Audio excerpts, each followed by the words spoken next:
The one thing that made me who I am today is being vulnerable. It's breaking myself down to the absolute rock bottom and being able to tell people who I am. And that's how I fixed it. Literally, life created this person, me. Life created me to be this person that I was back in the day. And I had to realize, man, that's okay, man. It's not my fault. Now I gotta go back and fix this shit, though. Mm-hmm. So a lot of this isn't your fault, why you do some things you do, why you feel the way you feel. But no one's coming back to save your ass. You have to go back to where this started, wherever that place is for everybody, and have the courage to go back there and start fixing what broke you. The odds were stacked against me. I won anyway, because I win. You won because you got lucky. Guys like you always think other people get lucky. I don't get lucky. I make my own luck. And in this case, it's bleeding you dry. That's what's painful, is that it takes more effort to start in the beginning, and more people are right about the fact, they're like, hey, you're not gonna hit it big. And guess what, a month in, you're not. But they're only measuring on months. And at 6 months, you're also not gonna have hit it big yet. And they're gonna be like, I'm still fucking right. And at a year, you're still not gonna have hit it big. And they'll still be fucking right. And every day that you haven't hit it, they're gonna feel like they were right. But they're wrong, because they're measuring in days and you're measuring in decades. The energy it requires to start doing something is way more than the energy required to continue doing the thing. And the beginning of doing anything results in the lowest amount of reward, both internal and external, than when you've been doing it for ages. Everybody, when I was sleeping on the gym floor, right? Like, I was the underdog, and everyone, my clients were all like, oh, good for you. You're going after your dream. And they'd see my blanket and my pillow in the corner of the gym, and they knew I was sleeping there. And it was evident, I lived there. I didn't have a shower. Didn't have a shower to go to the YMCA to go shower. That everybody was like pro me, and then people would come in, they sign up like, I'm gonna support you, right? And then within 9 months, I had hired people and I had a manager, and I pulled up, and I remember I walked in the lobby, and all the same people were like, boss man's here. Oh, you're not too good for us now, right? And I remember being so jarred by the experience, and I was like, you guys rooted for me. And I was like, and now I did what you said you were rooting for me to do. And that was when I realized that people want you to do well, but not better than them. I'd say one of the strongest mental frames that has gotten me through my hardest times is thinking this will be the story that I will one day tell. And that means the harder it is, the bigger the dragon, the more epic the story, and by consequence, the more epic the hero. And if you think about the difference between winners and losers, winners define themselves by what they made happen, and losers define themselves by what happened to them. And the difficult part of the lonely chapter is that the Rocky cutscene lasts 90 seconds in the movie and lasts 5 years in reality. Every single person who wants to do something with their life and has done something with their life has gone through the exact chapter that you're going through. And it's the lonely chapter. It's the chapter where you don't fit in with your own friends, but you don't have the outcomes yet to fit into a new group of friends. And you're doing this thing, you're consuming content on the internet, you're doing these free tutorials online to try and figure out how to set up a podcast and where do I host this thing? And then you're going through this and you're like, is this even worth it? Because you have no signs of success, right? But if there's anything that you can take away from what we're saying right now, is that the sign of success is the hate that you get along the way. And what you can't do is bend the knee to their hate and fit back into the conformity because it's comfortable and it's warm. Because like in the Matrix, when Trinity opens the door, when Neo's about to go take the red pill and he wants to get out of the car, she says, Neo, you've been down that road and you know exactly where it leads. And I know that's not where you want to be. And then he closes the door. Like right now, this moment that you're going through is Trinity opening the door and being like, you could go back, but then you'd have to remember exactly what the reason was that you decided not to go out to begin with, just because you listen to this podcast and you consume this content, you're like, I can do more than this. Like, because you are starting to live in some of that hell where you look in the mirror and you're like, I can do more. And you start to see the person that you could be. And you're like, this does start to feel like hell. But happiness can be found even in the darkest of times, if one only remembers to turn on the light. There's 1,000 ways to say this, but listen, because I'm only going to say it once. I fought for it. because no one gave it to me, because it was just me alone in the gym, me alone in the mirror, me alone in my head. No one did it for me. I worked for it, and I'm never gonna let someone else take that from me.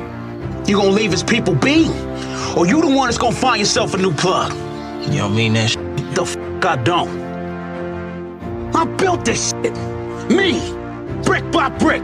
And I'll be damned if I let you tear it down just because you don't like the way another talk. The biggest thing you have to do is shut off technology. You have to go dark. What I mean by that is you have to be quiet in your mind. Get away from people. We love being around people. We love talking. We love parties. It's okay to be alone. It's okay to be unhappy sometimes, man.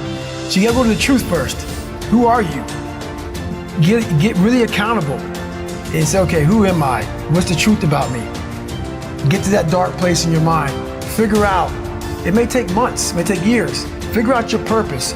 Figure out what you want to be in life. And then from there, okay, I have my purpose. It may take a long time. No one knows their purpose because it's too loud. Many people want to be exceptional, but they're afraid of being an exception. I think it's such a, it's wanting an outcome without the requirement that the outcome has.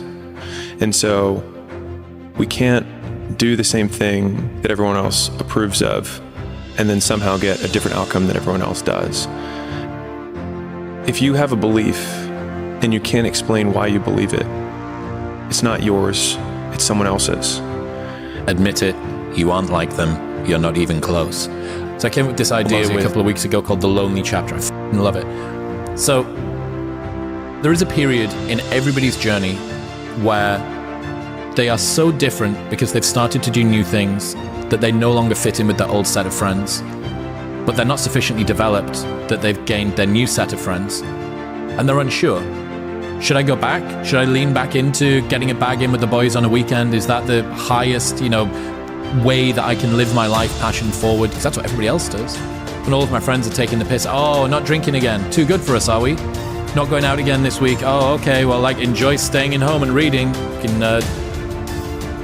So you're going to feel the pain of being ostracized from the group of friends that you used to have. But you're stuck in this messy middle where you haven't yet worked out who you are on the other side of this.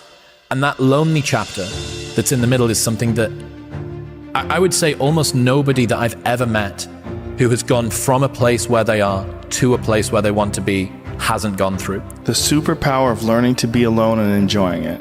Well, I think it's critical, and I do think that these times where you just think about things, just be alone and think about things, are so rare these days.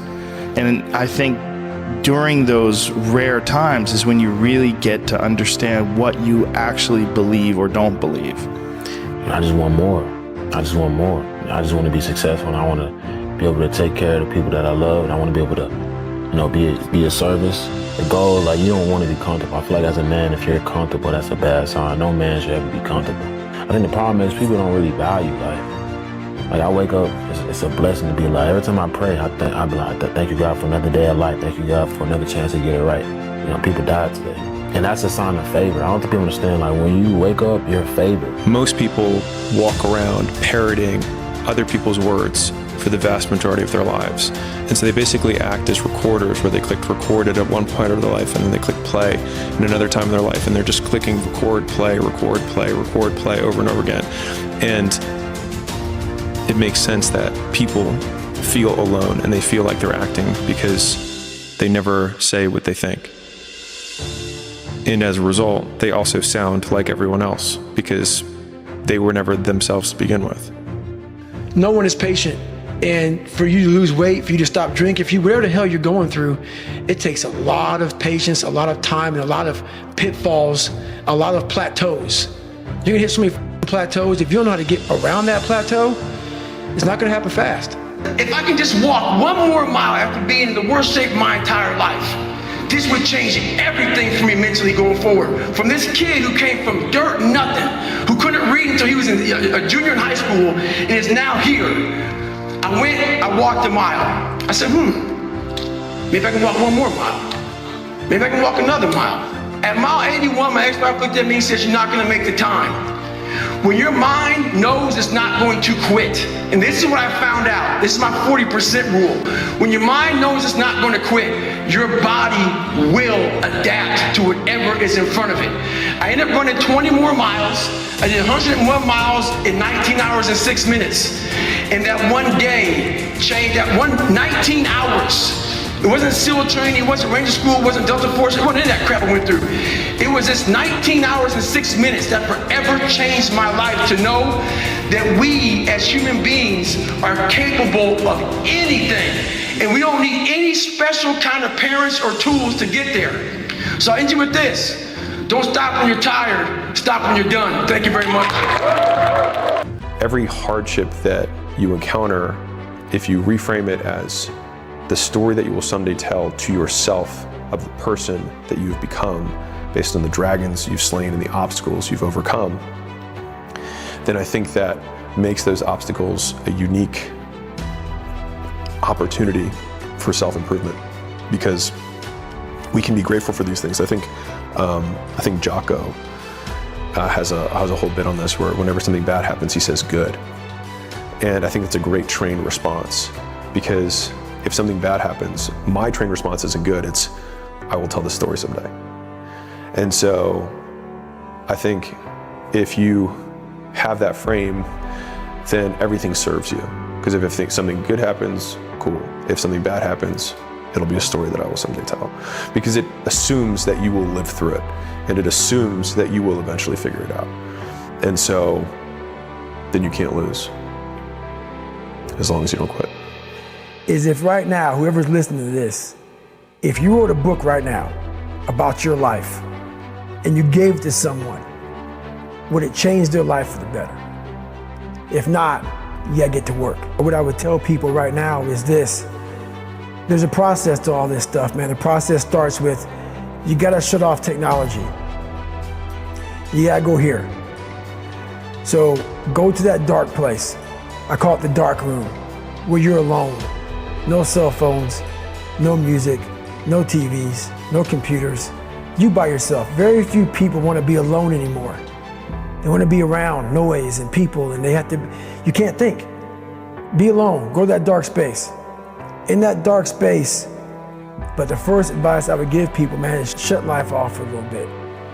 Go to a dark place in your mind and figure out what the you want to be. You don't know what you want to be because you haven't spent real time with yourself. And once you find that passion and that purpose, your goals, your purpose, everything will just start lining up. Like everyone else, you want to learn the way to win, but never to accept the way to lose. To accept defeat, to learn to die is to be liberated from it. So when tomorrow comes, you must free your ambitious mind and learn the art of dying. Idea of the lonely chapter resonates so much with people because it literally is like taking the red pill. If you see this version of the world where you go, I can impact my outcomes. I can learn a thing, apply a thing, and then I change as a byproduct of doing that. As soon as you take those steps, you realize almost all of the people around you who have parts of their life that they're not happy about are kind of making a choice for it to be that way. And then you go, oh, that means that all of the things I don't like about me and I don't like about my life are my responsibility because I can change it. If you had to create a human, what would you put them through to make them tough? It probably wouldn't be a really chill life. What would you put them through to make them patient? Well, you probably wouldn't give them things immediately. And so it's like we want these traits, but each of the traits has a price tag attached to it. And it's just like, do you want to pay the price tag to get the thing? And so I think if people reframed the period of life that they're going through as the price that they're paying out of their wallet, but the wallet is their time, it's the seconds of life that they're trading for it, then I think more people would be willing to make the trade. Because at least when I look at myself, like when I'm 80 something years old and I'm looking back at my life, I want to have these traits.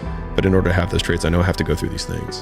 And I think for me, that's given me a lot of comfort in hard times.